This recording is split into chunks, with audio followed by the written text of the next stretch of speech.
Olá, começando mais um Falando de Saúde. O entrevistado de hoje será o Dr. Antônio Marcos dos Anjos Neto. Ele é urologista. Vamos falar sobre um tema que dói muito: cálculo renal. Dr. Antônio Marcos dos Anjos Neto, isso dói mesmo? Dizem que é considerado, como uma dor que dói praticamente igual aí ao parto. É verdade? Ó, a dor, ela é extremamente individual, né? Então, às vezes tem aquela dor que para uma pessoa ela classifica como a máxima dor que ela sentiu, mas que para outra não é tão forte assim. Mas, assim, considera-se, né, na escala de dor, a cólica renal realmente comparável à dor do parto normal, né? Talvez ela só perca para a dor do parto normal. Uau. Né? Agora, o parto ainda tem um prêmio, né? Sim, Que é o sim. bebê, né? Exatamente. E a cólica não Cólica tem isso. renal não, né? Doutor Antônio Marcos, quem que sente mais a dor? É o homem ou é a mulher?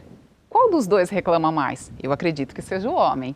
A mulher é mais tolerante à dor, né? Sim. A mulher é acostumada, né, desde da sua adolescência, com as questões das cólicas menstruais, então convive melhor com a dor. Então, não que não a incomode uma cólica renal, né?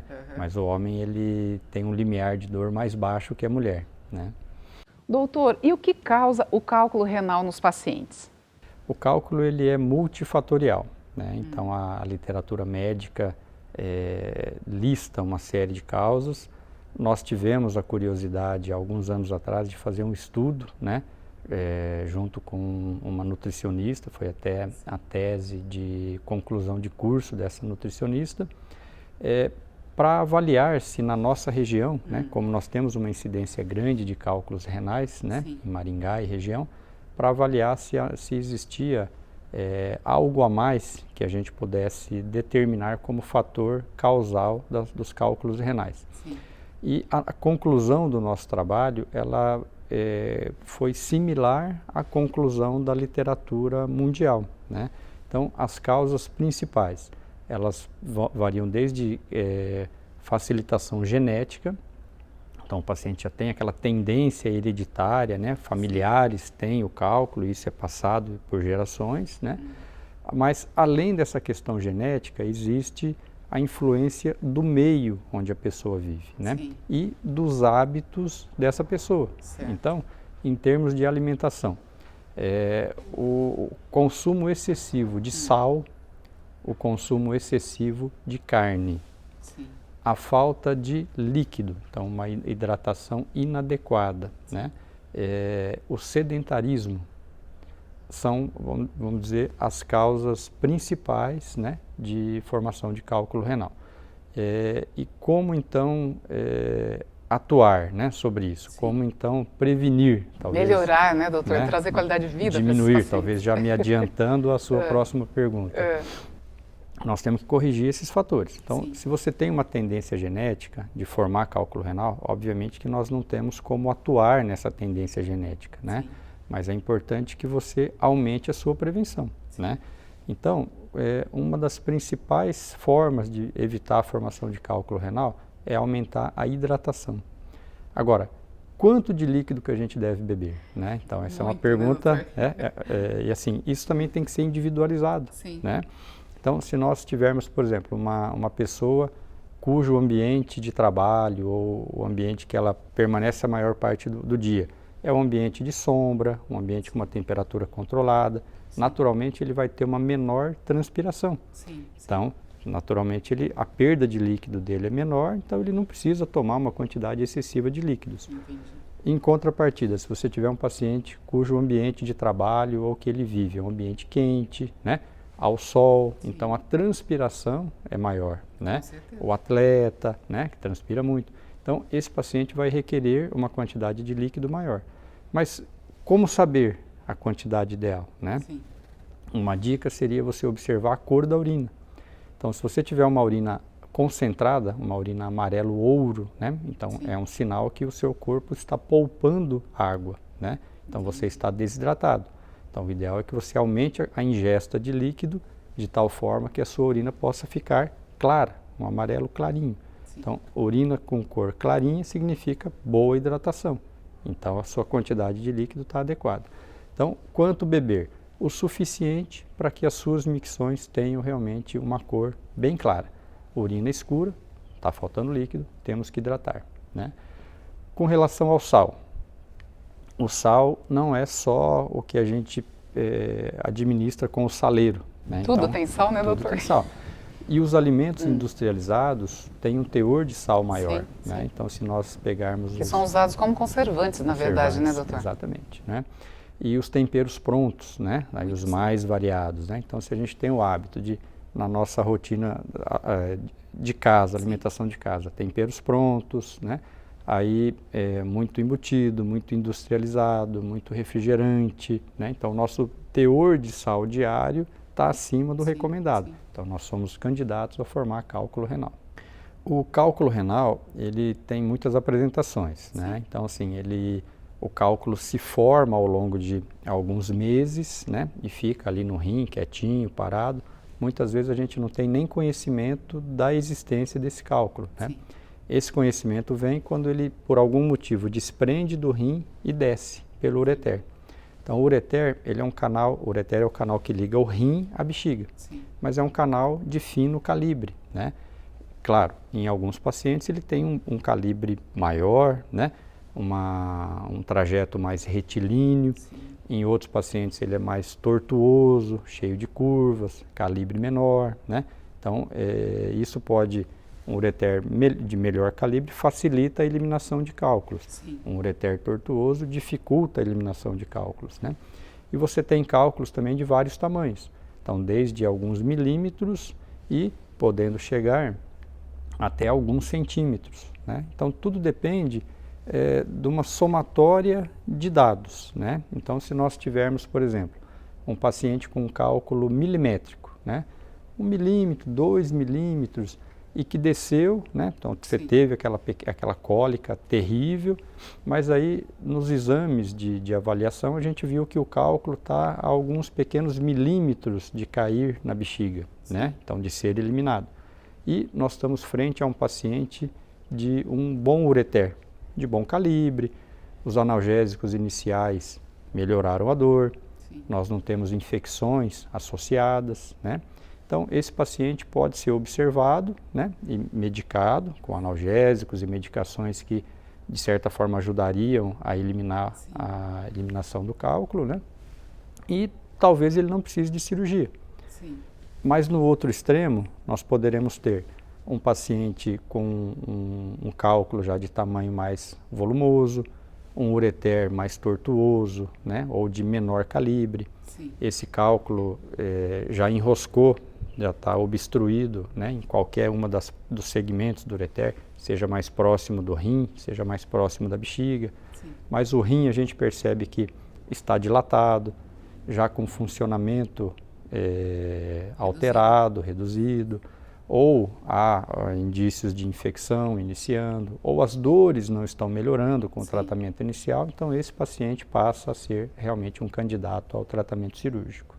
Doutor Antônio Marcos, e como que é feito o tratamento, então, para este paciente que tem esse problema aí chamado cálculo renal? Então, o paciente, ele, num primeiro momento, tem que ser resolvido o quadro doloroso, né? E ou infeccioso, se tiver associado, né? Então, o cálculo pode ser tratado de várias maneiras. Se estivermos falando, então, de um cálculo que desceu, né? Está no ureter, está obstruído, o melhor tratamento, indiscutivelmente, para esse cálculo é o tratamento endoscópico. Então, hoje, a tecnologia progrediu muito em muitas áreas do nosso dia a dia e também na medicina. Sim, né? Que bom, né? Então, que bom. Então, hoje nós temos endoscópios, né, que são equipamentos de endoscopia, onde nós conseguimos, então, entrar pelos orifícios já existentes, orifícios naturais, né? Então, a gente entra com o aparelho pela uretra, quer masculina, quer feminina, e chegamos à bexiga. Da bexiga, a gente vê os dois ósteos ureterais, então, são os orifícios onde desembocam os dois ureteres na bexiga. Então, daquele lado que tem o cálculo, é possível dilatar esse ósteo, esse ureter, subir com equipamentos finos de endoscopias e chegar até o cálculo, né? E esse cálculo, então, lá dentro ele vai ser fragmentado. Essa fragmentação pode ser com um mecanismo eletrohidráulico, que a gente chama. Sim. Então, é como se fosse, entre aspas, uma broquinha, que a gente vai fragmentando o cálculo e tirando depois os pequenos fragmentos com uma pinça. Ou, mais modernamente, a gente pode fragmentá-lo com o laser, né? O laser, ele vai através de uma fibra ótica. Sim. Então, a gente coloca essa fibra ótica dentro do equipamento e dispara o laser diretamente no cálculo, fragmentando e quase que pulverizando esse cálculo, né? Então, esse cálculo, imagina uma pedra se transformando numa areia, né? Entendi. Aí não precisa tirar com a pinça, doutor? Na maioria das vezes não. A fragmentação com o laser, ela pode ser completa, né? Sim. Claro, depende da localização do cálculo, depende também do volume do cálculo, né? Então, cálculos menores e não muito resistentes, ele é pulverizado completamente em areia, né? Cálculos maiores, eles podem ser fragmentados em tamanhos que passam pelo ureter e você vai tirando depois os fragmentos com essa pinça, né? Então, esse é o tratamento, vamos dizer, padrão ouro, né? A desobstrução endoscópica com laser. É uma cirurgia tranquila, né? Tem que ser feita em ambiente cirúrgico, né? De preferência, sob anestesia ou sob sedação. Certo. Então, um cálculo mais próximo da bexiga, talvez com uma sedação profunda, feita por um anestesista capacitado, né? Permite que a gente entre e retire esse cálculo ou fragmente esse cálculo. Um cálculo maior, né? Que vai exigir um procedimento mais prolongado, é melhor feito com o paciente anestesiado. E aí a anestesia depende, obviamente, de cada paciente e de cada necessidade. Pode ser feita com RAC, pode ser feita com peridural e pode ser feita com anestesia geral, né? Quanto tempo demora, doutor, em média, uma cirurgia, digamos, mais complexa num paciente assim? Eu já tive pacientes que me exigiram em torno de 3 a 4 horas de cirurgia para uma completa fragmentação e limpeza do rim, né? Tratava-se de um cálculo muito grande, muito complexo, né? E exigiu realmente bastante perícia e bastante tempo. Agora, na média, quando tem cálculos ureterais, de acesso relativamente fácil, de fragmentação relativamente fácil, o procedimento pode variar desde meia hora, às vezes até menos do que meia hora, né? Até uma hora e pouco de procedimento. Isso na grande maioria das vezes, né? Doutor, e esse paciente que fez esse procedimento, quantos dias ele fica no hospital até ele receber alta? Uma pergunta importante. Sempre que a gente faz esse procedimento, eu diria que numa porcentagem muito grande dos pacientes, a gente acaba deixando um dreno lá dentro, né? Um catéterzinho. Sim. A gente chama isso de catéter duplo J, né? Ou catéter pigtail, né? E por que fica esse catéter? Então, normalmente o cálculo, quando desce, ele machuca o ureter, né? O cálculo, na maioria das vezes, ele é irregular, então é cheio de pontas. Sim. E o ureter, ele tem um movimento próprio para drenar a urina, um movimento de ordenha, a gente chama movimento peristáltico. Então, ele começa contraindo desde cima do rim e vai empurrando para baixo, né? Sim. E o cálculo, ele, uma vez ali no ureter, ele sofre também essa ordenha, esses movimentos peristálticos. Porém, pela irregularidade, ele acaba trazendo lesões na mucosa do ureter. Então, o cálculo, ele obstrui, mas muitas vezes machuca o ureter. Então, você tira o cálculo, desobstruiu, né? Tirou o fator obstrutivo. Mas aquele machucado que o cálculo causou no ureter, ele precisa de alguns dias para se desfazer, né? Então, aquele inchaço, aquele sangramento, vagarosamente ele vai sendo eliminado. Então, esse catéter permite que essa recuperação do canal seja feita de forma, vamos dizer, mais satisfatória, né? Com a drenagem, então, né? Com a drenagem. Mesmo que que o ureter continue edemaciado, continue atrapalhando a passagem da urina, o catéter, por outro lado, permite a passagem dessa urina, né? Então, o rim não vai estar mais obstruído. Então, o paciente recebe alta com esse catéter, então, geralmente no dia seguinte da cirurgia, e vai permanecer com esse catéter no rim e no ureter por um período que pode variar desde uma semana até 3, 4 semanas, Depende do que nós estamos tratando, né? Então, vamos imaginar que é um paciente que tinha, além do edema provocado pelo cálculo, também uma estenose, grande estreitamento. Ele já tinha um estreitamento e nós precisamos corrigir esse estreitamento e dilatar esse ureter. Então, esse canal vai precisar de um tempo maior, até porque ele possa cicatrizar de forma natural e mais calibroso. Doutor Antônio Marcos dos Anjos Neto, muito obrigado pela sua presença, né?